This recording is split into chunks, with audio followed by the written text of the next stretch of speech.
안녕하세요. 커피앤톡입니다. 오늘도 와주셔서 감사드리고요.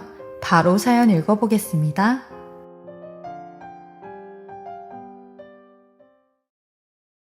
안녕하세요. 이제 40 초반 남자로 20대 후반에 일찍 결혼했어요. 오래 만나지도 않았을 시점에 부모님이 덜컥 결혼 이야기를 꺼내서 하게 됐는데 그때 부모님 말씀이 나이가 들어서 아는 게 많을수록 하기가 더 힘들어지니 멋 모를 때 가야 한다면서 연애 5개월도 되지 않았을 쯤 결혼을 밀어붙이시더라고요. 지금 와보니 제 선택이 아닌 부모님의 결정이었던 것도 문제지만 못 모르는 채 결혼한다는 게 얼마나 위험한 건지 이런 상황을 조금이라도 내다볼 수 있었더라면 집안 분위기도 살펴보고 인성도 더 많이 알아봤을 텐데 그렇담 지금의 아내와는 결혼을 했을까 하는 생각이 들어요. 어쩌면 결혼 전부터 이미 이 상황이 예측된 일이었는지도 모르겠어요. 절 만났을 당시에 아내는 직업이 없는 상태였고 작은 가게를 하나 하고 있었는데 그 가게가 잘 된다는 것만 철석같이 믿었어요. 나중에 보니 아내가 자기 것처럼 떠들던 가게는 장모님의 소유였고 거기서 잠시 일을 도와가며 지내는 중이었죠. 툭 까놓고 백수나 다름없었어요. 그런데 제 앞에선 그렇게 사장 노릇을 하면서 힘을 주곤 했고 제게 종종 비싼 선물까지 들고 와서 아무렇지 않게 줄 때도 있었죠. 제 주변 친구들은 다들 저보고 여자 잘 만났다며 잘 되는 가게는 웬만한 직장 연봉보다 더 좋다더니 사실이네.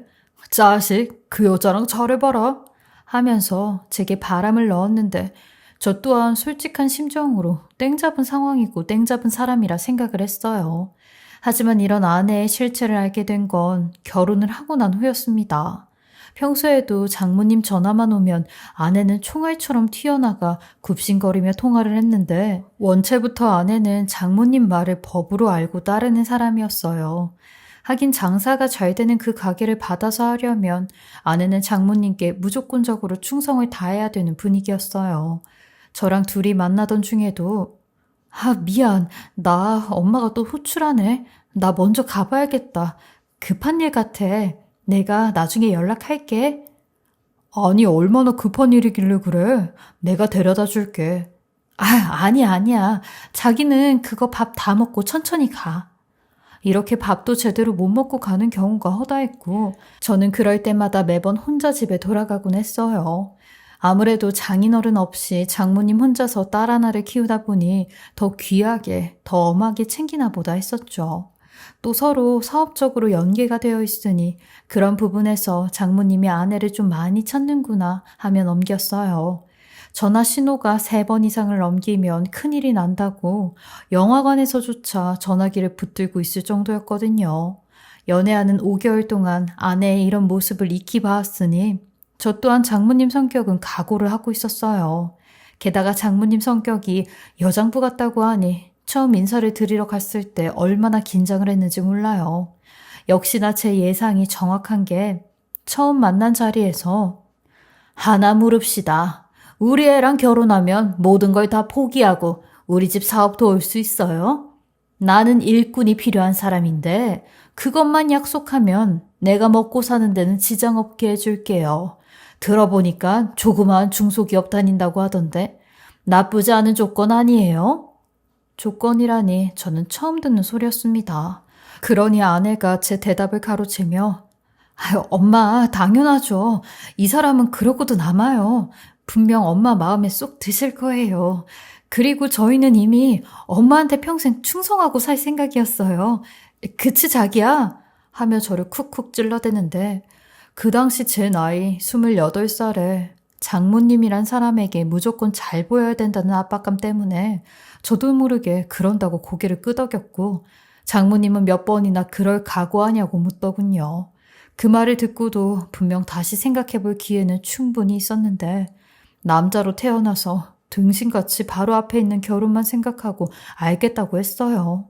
이 사람 아니면 결혼하기 힘들 거란 생각이 들었는지 아내를 딱 뿌리치고 가기도 쉽지 않더라고요. 그렇게 저는 장모님 소나기에 제 발로 직접 들어가게 됐고 이미 엎질러진 물이 되어 정신을 차려보니 이 집에 머슴이 되어 있었어요. 장모님은 저희 두 사람을 취급하길 내 덕으로 살고 내 가게에서 돈이나 뺏어가는 한심한 인간들로 여겼어요. 결혼 전엔 아내 혼자 그런 대우를 받고 살았는데 결혼을 하니 저까지 그런 대우를 받게 된 거죠. 장모님만 아니면 아내랑은 궁합도 좋고 마음도 잘 맞고 행복했어요. 그래서 장모님이라는 단점 하나쯤은 안고 갈 수 있다고 생각했는데 생각보다 그 단점이 너무 컸던 게 문제였죠. 만약 내가 잘나서 제대로 된 직장이라도 다니고 있었다면, 아님 내 부모님이 돈이 많아 내가 부모 덕에 살았다면 장모님이 이렇게까지 무시는 하지 않았을 것 같았어요. 실은 저희 집이 찢어지게 가난하니 장모가 저를 더 하찮게 여긴 것 같았고, 가난한 저희 집에서도 제게 빨리 장가를 가라고 했기에 그걸 알게 된 장모가 더 갑질을 해댄 거죠. 이쯤 되면 대체 장모가 무슨 일을 하길래 딸과 사위에게 이렇게까지 하나 싶으실 텐데, 저희 장모님은 10평 남짓한 양념갈비집을 시작해 전국에 분점이 15개가 있을 만큼 웬만한 사람들은 들어봤을 법한 아는 가게를 혼자 일궈낸 사람이었어요.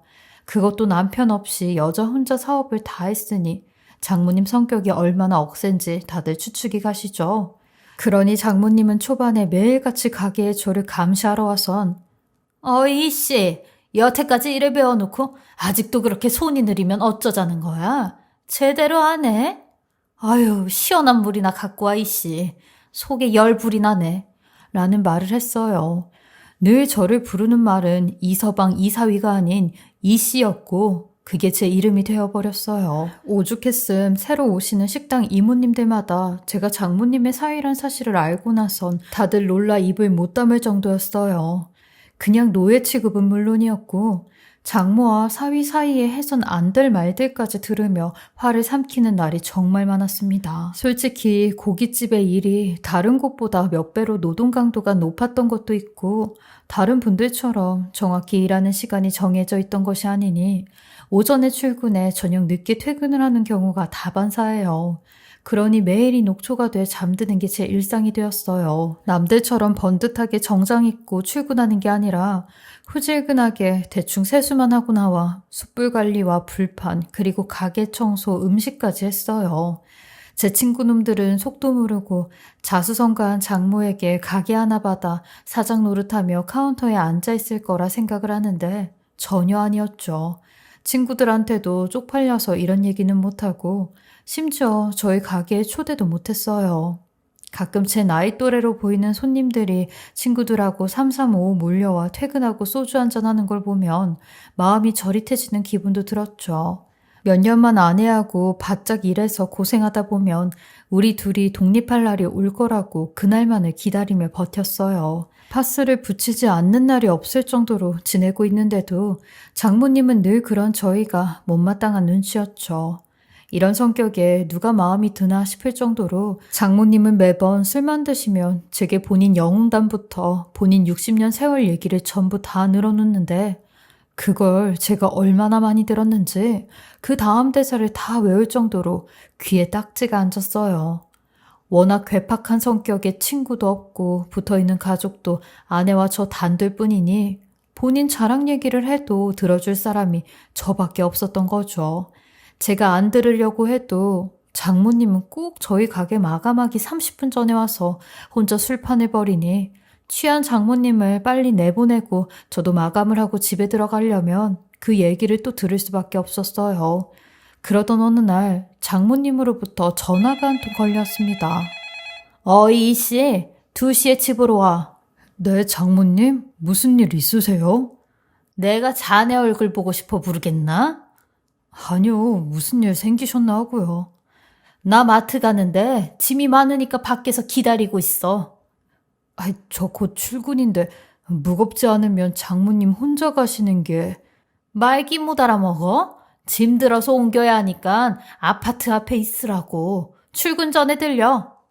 마트 갔다 장 보고 오는 짐조차 자기가 되기 싫어서 일찍 장모님 집 앞에 대기하고 있어야 할 정도였어요.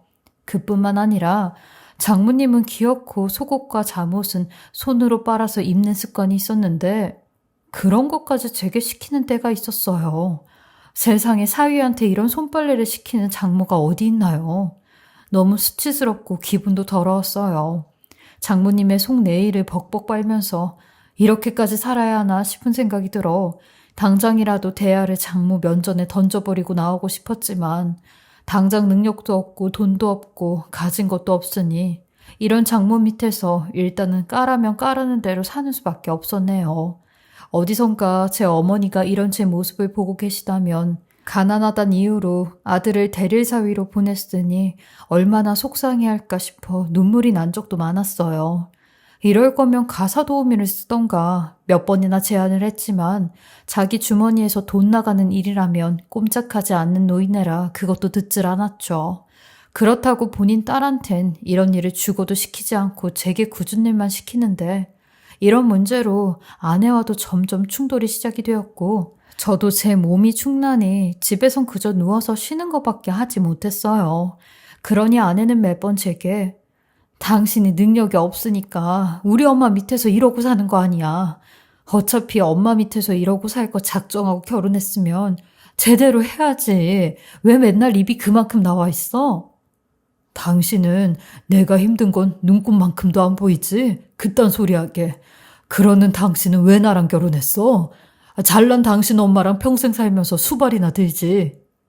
식당 일에 장모님 집 파출부 노릇까지 항상 성실하게 게으름 피우지 않고 하다 보면 너그럽게 보시고 이해해 줄 날이 올 거라고 생각했는데 장모님은 저에 대한 인식은 죽어도 바꾸지 않으셨고 독불 장군처럼 돈으로 모든 걸 다 해결하려고 하셨어요. 그리고 전 변함없이 가게 일을 하며 장을 보러 시장에 갔는데 한창 채소를 고르고 있는데 누군가 제 옷깃을 잡아 끌며 저를 툭툭 치는 겁니다. 저는 당연히 그쪽으로 얼굴을 돌렸고 저를 친 사람을 쳐다보았는데 웬 파란색 점퍼를 입고 긴 머리에 모자를 움푹 쓴 여자가 제 옷깃을 잡고 있었어요. 그런데 그 얼굴이 어딘가 낯이 익은 익숙한 얼굴이었고 어디선가 많이 본 듯한 얼굴이었어요. 저는 그분을 향해 누구신데 제 옷을 이렇게 잡고 있는 거냐며 혹시 저한테 할 말이 있으시냐고 했죠. 그러니 그 사람이 대답을 하기 시작하는데 저는 그 사람의 목소리를 듣곤 기겁을 하는 줄 알았어요. 가녀린 몸과 작은 키 그리고 가슴까지 내려오는 장발에 빨간 립스틱까지 바른 그 사람의 입에선 걸걸한 남자의 목소리가 튀어나오는 겁니다. 장희영 씨 알고 있죠? 라는데 저는 너무 놀라. 네? 아니 누구신데 제 아내 이름을 다 알고 계신 거예요? 누구세요? 가뜩이나 여장을 한 이상한 사람이 제 아내의 이름을 말하니 등골이 서늘해지더라고요.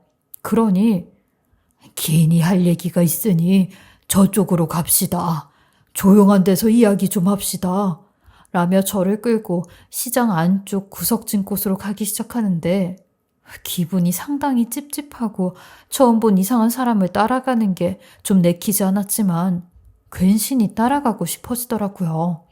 그렇게 아무도 다니지 않는 후미진 곳으로 가니 그 남자는 제 앞에서 모자를 벗었고 제게 한 첫 마디가 나 장희영이 애비 되는 사람이요. 자네한텐 장인 되는 사람이지. 라고 하는 겁니다. 그 말에 저는 어디 한 대 얻어맞은 사람처럼 장인이라고 하는 그 남자를 뚫어져라 쳐다봤어요. 어쩐지 어디서 많이 본 듯한 익숙한 얼굴이라 생각을 했던 게 옛날에 아내가 고등학교 졸업식 날 본인 아버지와 함께 찍은 사진을 보여준 적이 있었어요.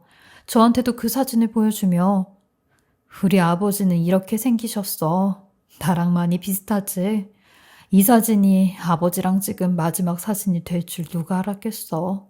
라며 저한테도 알고나 있으라고 했거든요.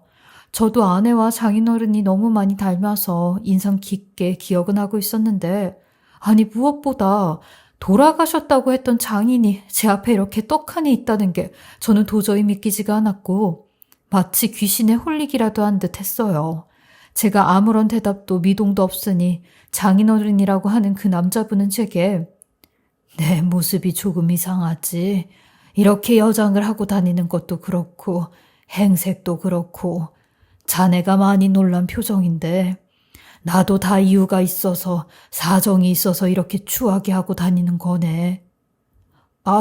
아니요. 그게 이상한 게 아니라 제 장인어른은 분명히 돌아가셨다고 했는데 돌아가신 장인어른이 지금 제 앞에 있다는 게 도무지 말이 안 되잖아요. 대체 누구신 거예요? 바른 대로 말씀하세요. 라며 일그러진 표정으로 그분에게 빨리 말하라며 재촉였어요. 그러니 그분은 땅바닥에 주저앉으며 오열을 하기 시작하는데 이 괘씸한 것들이 버젓이 살아있는 사람을 죽은 사람으로 만들어? 내가 죽었다고 합디까? 이 여자 내 어머니를 돌아가시게 한 것도 모자라 나까지 이렇게 만들었는데 대체 그 벌을 어떻게 다 갚으려고 하는데 전 그분을 일으켜 세우며 이게 무슨 말이냐고 자초지종을 얘기해달라고 몰아쳤어요. 그러니 그분은 20여 년 전 그동안 아무에게도 하지 못했던 이야기를 하기 시작했어요. 알고 보니 그분은 제 아내의 아버지인 제 장인어른이 맞았고 그동안에 있었던 믿기 힘든 사건들을 하나씩 말씀하시기 시작하는데 여태 장모님이 일구어 놓은 이 양념갈비집은 실은 장모님 것이 아닌 장모님의 시어머니인 장인어른의 어머니가 하셨던 식당이었다는 겁니다. 제가 익히 들어오고 기억하고 있었던 장모님의 영담은 순전히 다 거짓이었고 지어낸 이야기였으며 일부는 할머님의 이야기이기도 했는데 자네 장모 욕심이 하늘을 찔렀어. 지금도 그렇지만 젊었을 땐 더했지. 워낙 가난하게 살았던 여자라 쓸데없이 야망이 넘쳐났고 어떻게든 자기 손으로 다 움켜져야지만 직성이 풀리는 여자였네. 근데 그런 직성이 우리 어머니한테도 꽂히게 되면서 우리 집이 그야말로 풍비박산이 난 걸세. 라며 또 한 번 눈물을 보이시는데 장인어른 말씀이 장모님은 항상 본인 시어머니가 하시는 갈비집의 양념 레시피를 노려왔대요. 그런데 할머님께서 본인 며느리의 시커먼 속내를 알아차리시고 그 레시피는 절대 알려주지 않는다고 하셨대요. 그러니 장모님은 거기에 완전히 눈이 돌아가셨고 갖은 술수를 다 쓰며 그 레시피를 알아내려고 했다는 겁니다. 게다가 한 번은 할머님 집에 강도가 들어 혼자 계시는 할머님 목숨까지 위협할 뻔했다는데 그때 당시엔 장인어른도 저희 장모가 이런 짓을 했을 거라고는 생각도 못했대요. 근데 나중에 알고 보니 저희 장모님이 사람을 시켜 이딴 짓을 하게 버렸다는 겁니다. 그리고 결국엔 할머님은 차가 추락해 교통사고로 돌아가시게 되었대요. 근데 그것도 의문이 많이 남은 채로 사건이 종결돼 찝찝할 뿐이라고 하시더라고요. 왜냐면 그 차에 장모가 같이 타고 있었는데 장모는 타박상 정도로 목숨은 건졌고 할머니만 돌아가시게 됐다는 겁니다. 게다가 더 미심쩍었던 건 할머님께서 유서에 고깃집 4개를 전부 다 며느리인 최애란에게 증여한다고 했다는데 경찰에서도 마땅한 증거가 없으니 일반 사고사로 처리를 하였다는 겁니다. 그 이후로 장모님은 무리하게 장인어른의 명의로 대출을 받았고 제3금융까지 몰래 돈을 빌려 가게를 막 늘려갔다고 하더군요. 그리고 그 와중에 장모님은 저희 아내까지 구워 삶아 아버지인 장인어른과는 일절 대화도 못하게 시켰고 완전히 본인의 꼭두각시로 저희 아내를 키웠대요. 장인어른 말씀이 저희 아내도 어쩔 수 없이 장모님으로부터 길들여져 평생 복종을 하면서 살아온 거라고 하더라고요. 그 말에 아내가 장모님에게 보였던 말과 행동들이 한순간에 스쳐 지나갔고 왜 그런 행동들을 했었는지 장인어른 말씀에 알 수 있었어요. 게다가 분명 지 엄마가 시키는 나쁜 짓들도 서슴없이 했을 수도 있다고 하는데 그 말을 들으니 저도 온몸이 오싹해지더라고요. 장모님과 아내와의 관계라면 그런 짓들을 하고도 남았을 것 같았거든요. 그리고 그 후로 장인어른은 본인 명의로 장모님이 몰래 빌리고 다닌 돈을 갚지 못하면서 조폭들까지 찾아와 빚 독촉을 당했고 장모님은 그걸 보면서도 돈을 벌면서도 눈 하나 깜짝하지 않았대요. 그러면서 빚 갚아줄 생각은 아예 없다며 당신 돈 없으면 몸으로라도 때워. 창기는 뒀다 뭐 할 것이오?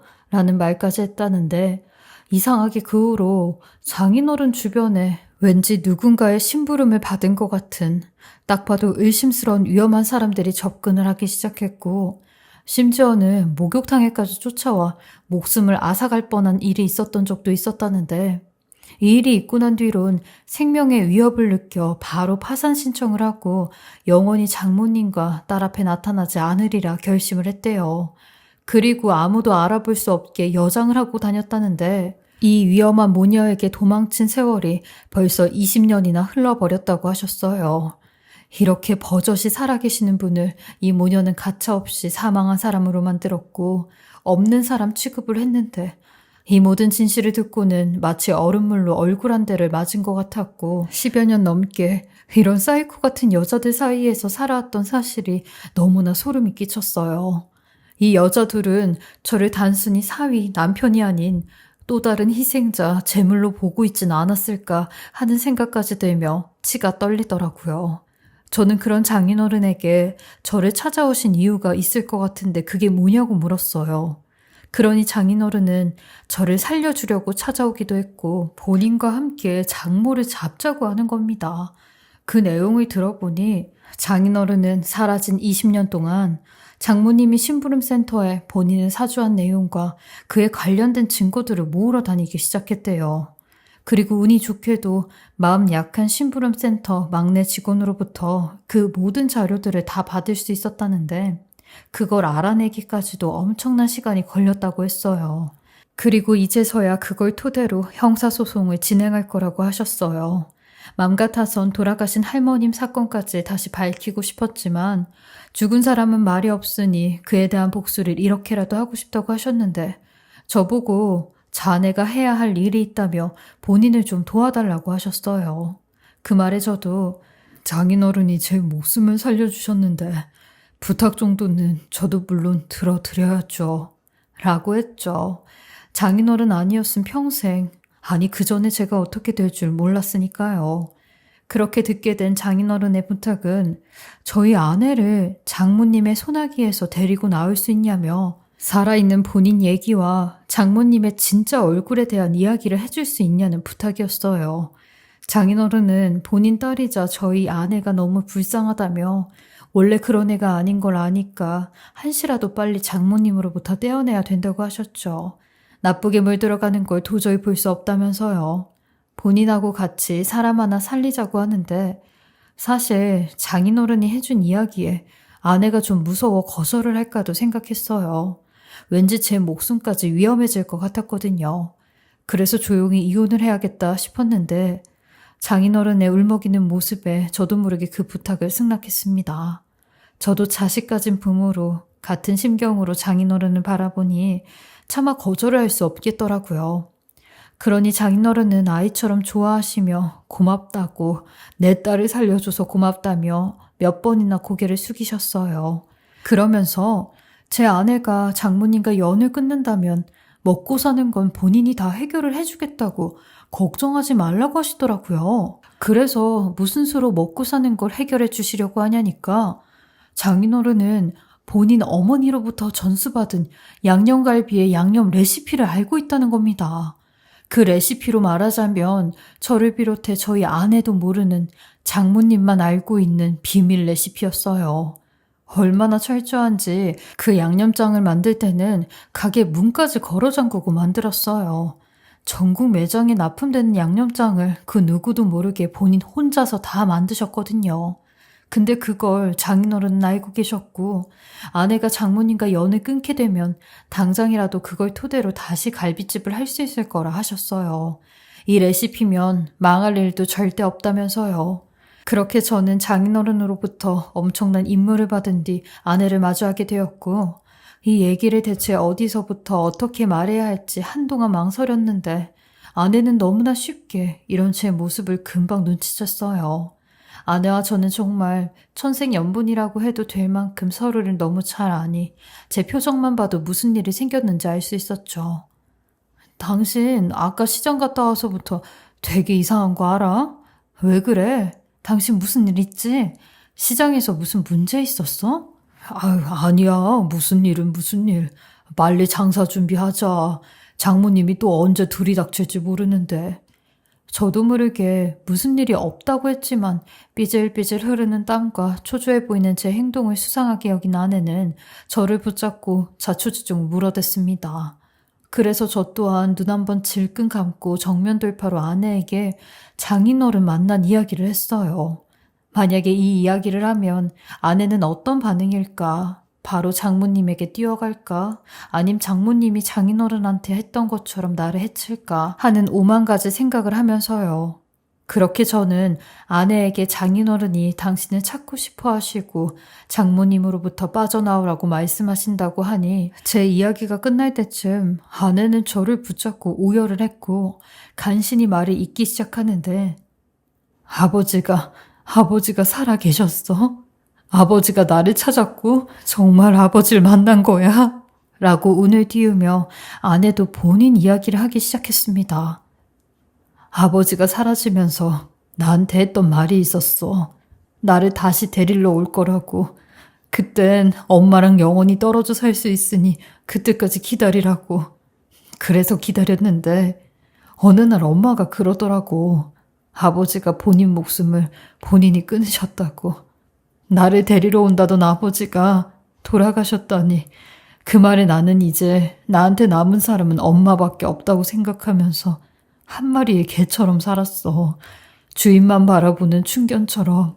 그래서 엄마가 하라면 하라는 대로 시키면 시키는 대로 다 해왔어. 그게 무슨 짓이든. 나 엄마 때문에 나쁜 짓도 했었어. 엄마가 가게 주변에 동종업계 고깃집이 생기면 거기에 취직해서 음식에 상한 걸 갖다 놓으라고 매번 시켜서 가게들 다 망하게 하고 사실 그것뿐만이 아니라 나 할머니가 어떻게 돌아가셨는지도 실은 다 알아.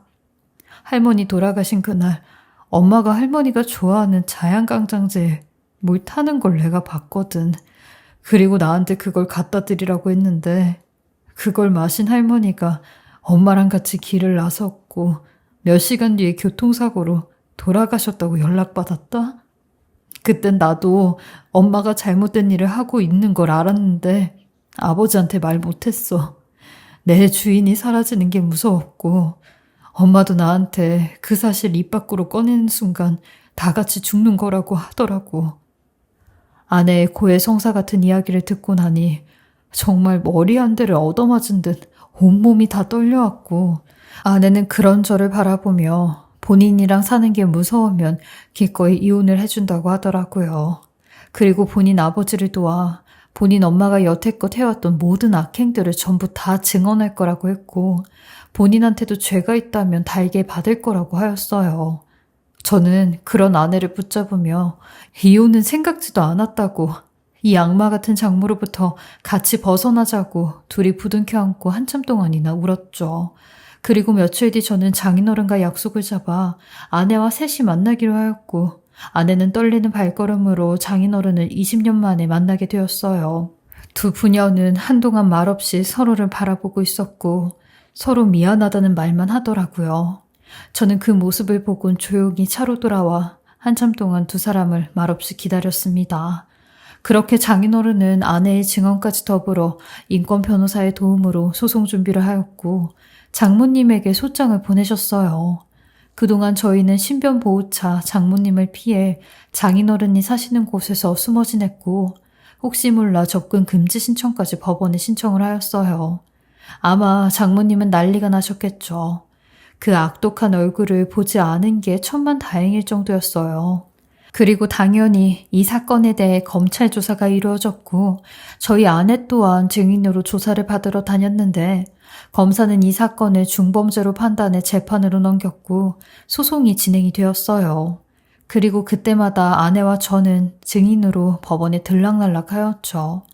장모님은 가진 게 돈뿐이니 변호인단도 입이 떡 벌어지게 꾸렸는데 결국엔 진실을 이길 수 없었어요. 그렇게 장모님은 세 차례에 걸친 법적 싸움 끝에 유죄를 선고받아 실형을 살게 되었고 장인어른과의 이혼으로 재산마저 절반 이상을 내놓아야 했어요. 마지막 공판 때는 유죄를 선고받은 장모님이 이건 인정할 수 없다며 거의 뒤로 넘어가 재판장을 아수라장으로 만들어 놓았죠. 그 모습을 보는데 정말 말이 안 나오더라고요. 어떻게 사람이 사람의 얼굴을 하고 저렇게까지 발악을 할 수 있을까? 정말 악마의 탈을 썼구나 싶더라고요. 재판이 끝나고 장인어른은 저와 저희 아내의 손을 꼭 잡으며 본인을 믿어주고 따라와줘서 너무 고맙다고 하였어요. 그리고 죽기 전까지 서로 이 손 놓지 말자고 하였죠. 이제라도 장인어른과 할머님 그리고 평생 장모님 손아귀에 놀아난 저희 아내의 한이 풀어지는 것 같았어요. 저도 너무나 뿌듯하고 처음으로 제 자신이 한심한 놈이 아닌 자랑스러운 놈이란 생각이 들었죠. 그렇게 저는 장인어른의 도움으로 전수받은 레시피로 30평대 가게를 하나 낼 수 있었고 또다시 갈비집을 하게 되었어요. 하지만 지금 하게 된 갈비집은 예전에 했던 것과는 차원이 다른 진짜 내 갈비집이었죠. 그래도 배운 게 그거라고 그동안 노하우가 있어서인지 장사 수완도 좋았고 무엇보다 맛이 일품이었기에 입소문도 꽤 빠르게 났어요. 그리고 정말 권선징악은 존재한다고 장모님은 본인이 그렇게 감옥에 들어갈 줄은 몰랐는지 본인이 운영하던 사업장엔 후조치를 취하지 못했고 제대로 된 납품을 받지 못하는 갈비집들은 그야말로 엉망이 되어버렸어요. 양념 레시피를 장모님만 알고 있으니 그럴 법도 하였죠. 그러니 발등에 불이 붙은 점주들은 하나둘씩 다른 레시피를 쓰게 되었고 맛이 변했다는 입소문으로 전부 다 망하게 되었어요. 그리고 그 중에는 장모님에게 소송을 거는 점주들도 생기게 되었죠. 그러니 장모님은 그곳에 있으면서도 또 벌을 받게 되는 상황이 온 겁니다. 근 15년 가까이 제가 받아왔던 고통을 장모님은 배로 받게 되었어요. 아내 또한 그 소식을 접하고도 눈 하나 깜짝 안 하더라고요. 장모님이 들어가신 후 면회 한 번을 안 갔으니 아내도 이젠 엄마라는 사람은 없다 생각하는 것 같았어요. 그리고 저희는 열심히 돈을 벌며 이제야 저희 재산을 차곡차곡 모으고 있어요. 우리 손으로 번 돈이라 누구 눈치 하나도 안 보고 쓰는 것도 마음 편히 쓰니 이제야 사람 사는 것 같더라고요. 진즉 이렇게 살지 못했던 게 눈물나게 가슴이 아팠지만 지금이라도 보통 사람처럼 살 수 있다는 게 너무 행복하기만 해요. 이제야 제자리를 찾은 것 같고 장인어른과 함께 우리 가족 건강하게 무탈하게 살길 늘 기도하고 있어요. 만약 저도 보통 사람들처럼 이런 일을 겪어보지 않았더라면 이런 곳에 사연도 남기지 않았을 거예요. 그만큼 저와 제 아내에게 믿기 힘든 기막힌 일이 일어나 사연을 남겨보게 되었습니다. 여러분들도 늘 무탈하시고 편안하시길 바라며 제 긴 이야기 들어주셔서 감사합니다. 지금까지 커피앤톡이었습니다. 오늘도 끝까지 함께 해주셔서 감사하고요. 저는 다음 영상으로 또 찾아뵙겠습니다.